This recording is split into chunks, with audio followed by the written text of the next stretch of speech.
Hello, I'm the Media Wiz, because one art form wasn't enough. And so, we haven't done a rant in a while, so I figure we should do another rant video, and this one's going to be unscripted, but it will be edited. So, yeah, vlog, rant, totally different thing. That's a different thing altogether. But, Nostalgia Kid requested this, and he asked me the question, why do we go to the movie theaters? Because the movie theater offers so many annoying things. And today I'm going to try and express some of the most annoying movie theater experiences I've ever had. This video is going to sort of be like Blockbuster Critics' old videos of guidelines to be a customer, but instead of talking about how to be a good customer in a store, we're going to be talking about just sharing the stories of the most annoying movie theater experiences of all time. And we're going to be breaking it down into 3 different categories of annoyance. The first one is annoying children. Alright, so annoying children in movie theaters. This one's pretty common. A lot of people seem to get these a lot. So annoying kids. Well, okay. I remember when I went to go see Despicable Me 2. Oh god, what an experience this was. So, this was a pretty big theater. It was pretty packed too. And I like to sit a lot of the time in the back row because I like to get a big aerial view of the screen so I can see enough of it and know what's going on in a movie and stuff like that. So I sit like close to the back row of the theater, and I was like 2 seats away from the staircase for people to go up, of course. And I look over, and there's 2 kids, and I'm not even making, the kids were doing this.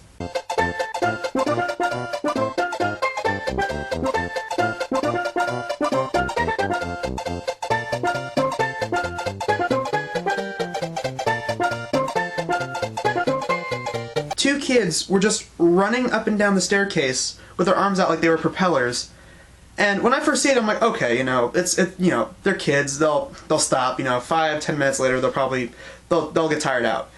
Those kids were running up and down that staircase for about a good 30 minutes. Like they were not stopping. Like I kept looking over. And I'm like, is anyone noticing this? Like, am I crazy? Am I hallucinating this? Does anyone else see this? Because like they were just running up and down the stairs. And we'll come back to the Despicable Me 2 story.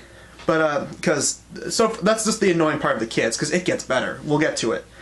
But, just to finish this one off, nobody noticed that these kids were just running up and down the stairs? Like, oh my god. Those kids have major stamina, by the way. I mean, if they were running for a good half hour, God, I don't know, maybe they got a huge liter of Coke when they were at the theater, and they were so pumped with energy. Who knows? But, that's nothing compared to what is, in my opinion, the most annoying movie theater experience I've ever had. And it involves kids, of course. It was when I went to go see Monsters University. And what happened was, this was a much smaller theater and it wasn't as packed. Smaller theater. So again, I sit in the back row because I want to get a good aerial view. So I'm sitting in the back, and like I was like second to back row. Like the row that was right behind me was the back row. And I see a family come in, and it has a mom, a dad, there's a little boy, a little girl, and they have a baby. So they walk up, they sit in the back row, and commercials go by, the Pixar short goes by, the Disney logo comes up, fades to black. As soon as the movie like fades in, first frame, first thing ever heard was,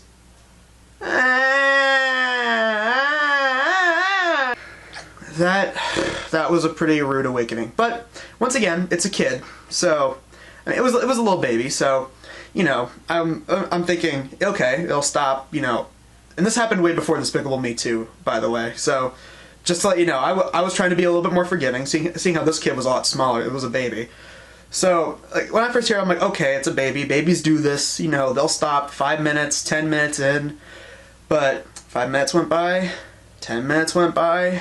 Half an hour kicks in, and it's still going. The baby is still crying, and eventually, I can't take it anymore. So I get up and I move to the front row, or close to the front row, which was a bad idea because, and this is why I try to sit in the back rows a lot, because when I was in the front row, I had to look up at the screen, and it was hurting my neck. But regardless,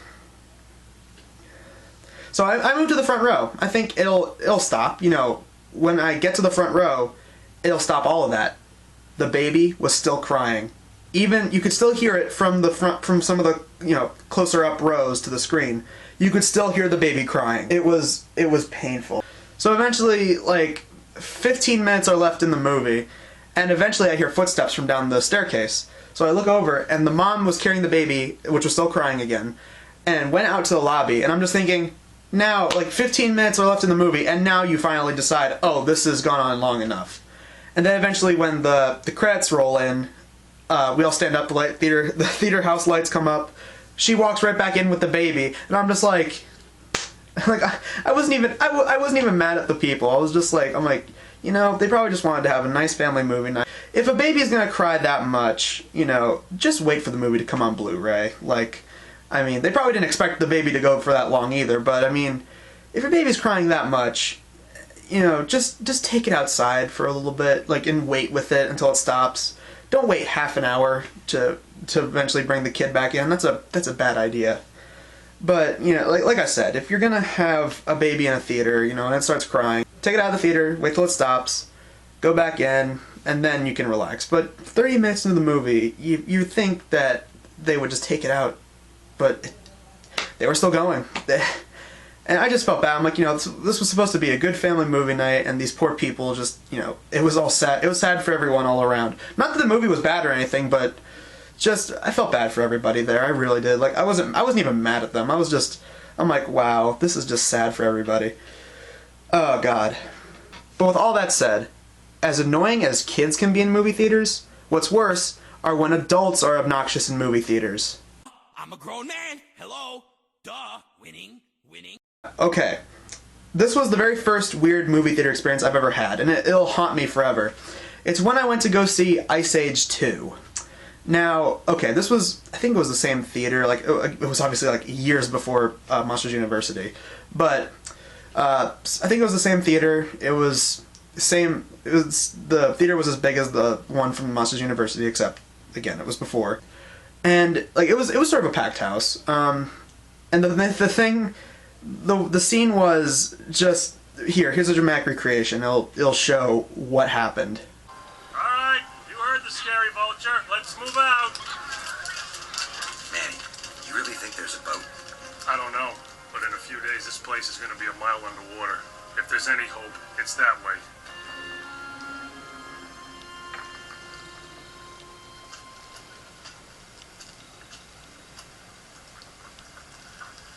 Why is he staring at ice?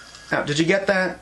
Good, because basically, like, if you didn't get what happened, the whole theater was dead quiet, because a dramatic scene just happened. Everyone was quiet, no one said a thing, and then all of a sudden, some guy in the back just says, "Why is he staring at ice?"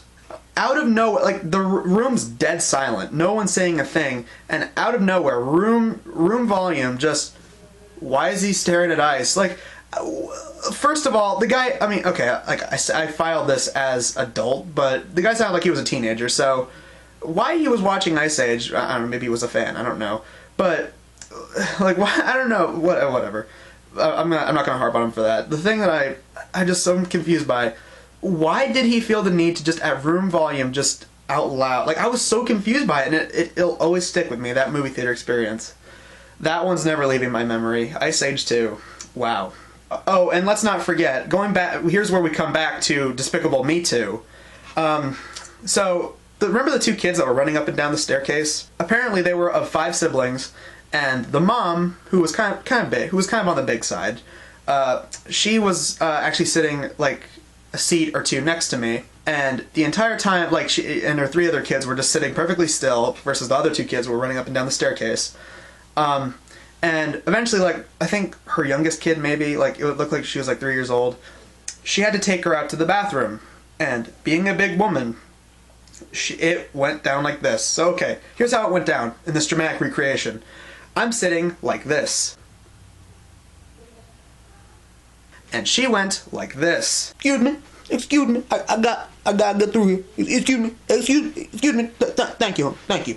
It's just, like, I mean, to be fair, you know, I mean, at least she didn't sit in the middle of the row where she had to go through a lot of people, so I will give her that, but I don't know, it's just like, I mean, it was weird because there was, like, there was like three rows back was the back row. It wasn't that far of a stair climbage, but like the entire back row was empty, and it was like I think it was comprised of like 5 or 6 seats, so there could have been enough for her family, but no, like I don't know. It was, and of course then she comes back and she has to squeeze her way through, and it, instead of butting my face, it went like this. Excuse me, thank you, honey, excuse me, thank you, excuse me.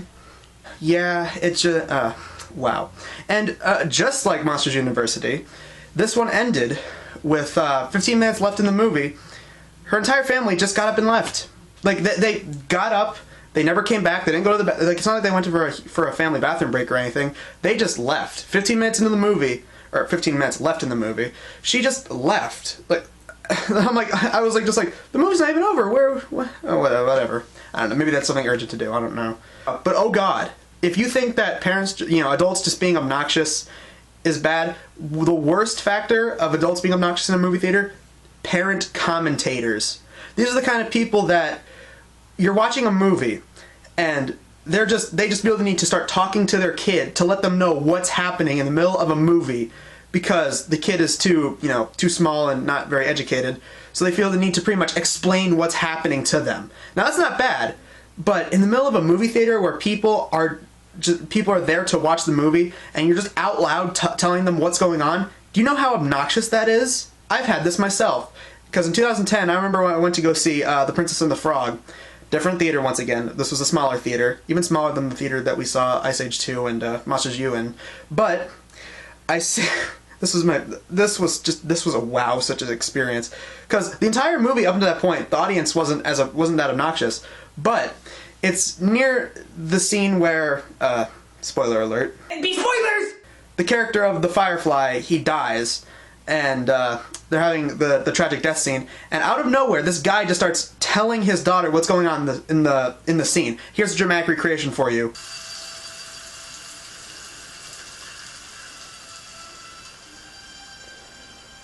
Well, where are they now, sweetie?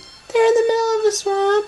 Yeah, and what are those? Those are lightning bugs. Yeah, those are lightning bugs right there. And what are they carrying? A leaf. Leaf, yeah. What are those? Those are frogs. And that was an alligator. Yeah, that's very good, sweetie. Now what are they doing? They're dropping the leaf into the water. Yeah, that's right. And now they're all gathered together, right, sweetie? Yeah, Daddy. And now the frogs are sad. Now, it's weird because they weren't talking before then. But all of a sudden, like in the one scene where, the audience is supposed to be quiet and feeling something for the characters, out of nowhere, this guy just starts talking to his kid. I mean, dude, this is not your living room. Here's what I have to say to parent commentators. The movie theater is not your living room. If you want your kids to be following it, then, whisper, at least whisper to them. Don't out loud. Here's what's happening. This character's doing that, and the reason they're doing that is because this. Don't say it at this volume. Whisper it like this. You see, he's doing that. Like, if you want your kids to know what's going on, perfectly fine. But don't talk so loud to where the entire theater can hear you. That's rude. I mean, damn. And lastly, this one, I've actually not had this one as much, but level 3 of obnoxiousness in movie theaters comes down to people on their phone. Now, to be completely honest, I've actually never had this with people in movie theaters. Yeah, honestly, which is kind of surprising. I've never had people on their phone in a movie theater. Yeah, I can't really think of one time where I actually had someone on their phone in a movie theater. I really can't think of one. But, I mean, everyone knows how obnoxious someone is just on their phone and they're talking out loud. It gets obnoxious. Or even worse, when people are texting. Like, the screen is bright in their face in the dark theater, and people are texting. I mean, again, I haven't had this personally, but I've had people tell me stories of this. People just, in the middle of a movie, it's just like, turn that crap off, alright? Like, why'd you even come into a movie theater if you're just gonna turn your phone on and text? You're a douche. So yeah, what have we learned? When you're bringing your kid, at least try to keep them at least somewhat tamed. If you're an adult, try to not be dumber than a child. And lastly, just don't turn on your phone. But yeah, go check out the Let's Be Cops blog, because I'm pretty sure I shared a decent amount of movie theater funness in that one, because there were some pretty fun characters that I don't remember at this moment. But yeah, you can see that vlog, and I'll explain a little bit of what happened there. As for movie theater experiences that I actually remember enjoying, there's at least, I think, two. There's at least two movie theater experiences where I had a blast. The first one's when I went to go see Pirates Band of Misfits, where in that one, I walked into the theater, no one else was there. It was a completely empty theater. No one else was there. No one. Nobody else was in that theater. And I was like, okay. So I sit in I sit in the middle row. I'm like, I'm all alone. I can just watch the movie in peace. And so I'm sitting there, and I got to the theater at the right date, and the right time too. But I'm sitting there, and 10 minutes goes by, and so far nothing. Just blank screen. Lights were slightly dimmed, but weren't all the way down. So I get up to go to the manager or go to the lobby and tell people start the movie, and then they go, okay. So I go back to the theater. I sit down. 10 minutes goes by, still nothing, and then I get up, and then finally, as soon as I get up to go talk to them again, the lights just go out, and then the trailers start, and I'm just like, oh, thank you. And ever since then, I was just watching the movie in peace. There was no annoying people. And it wasn't because I thought the movie was bad. I like Pirates Band of Misfits, but whenever something was funny, I would always riff on it a little bit. That was pretty fun. God. And the second movie theater experience that I remember was Equestria Girls, because when I went to the theater, I was expecting either completely empty theater or filled with kids and no adults. But surprisingly enough, when I went to the theater, there was 20 people, I want to say. About 0.5% was for families, and the other half was teenagers, and that includes teenage boys and teenage girls alike. And I remember when I walk in, I sit next to two guys and one guy's girlfriend, and we were whispering. Well, we were just riffing Equestria Girls the whole time, and it was fun. Those guys had such a blast watching that movie, and we just had so much fun riffing at some of the stupid crap that was in Equestria Girls. But yeah, so easily best movie theater experience. Honestly, I'd say Equestria Girls is my favorite movie theater experience, just because, three teenagers and myself, we were just riffing on a kids movie, and it was hilarious. Worst movie theater experience has to go to Monsters University, just because more than half an hour of a baby crying, that gets a little old. So in conclusion, I have to say, if you want the best advice of what you should do in a movie theater, I think we should let this clip from Midnight Screenings explain it all. Take it away, Angry Jake. Now, when you go to a movie theater, you sit down, you shut the fuck up, and you watch the goddamn movie. Couldn't have said it better myself. I'm the Media Whiz, because Warrant Forum wasn't enough.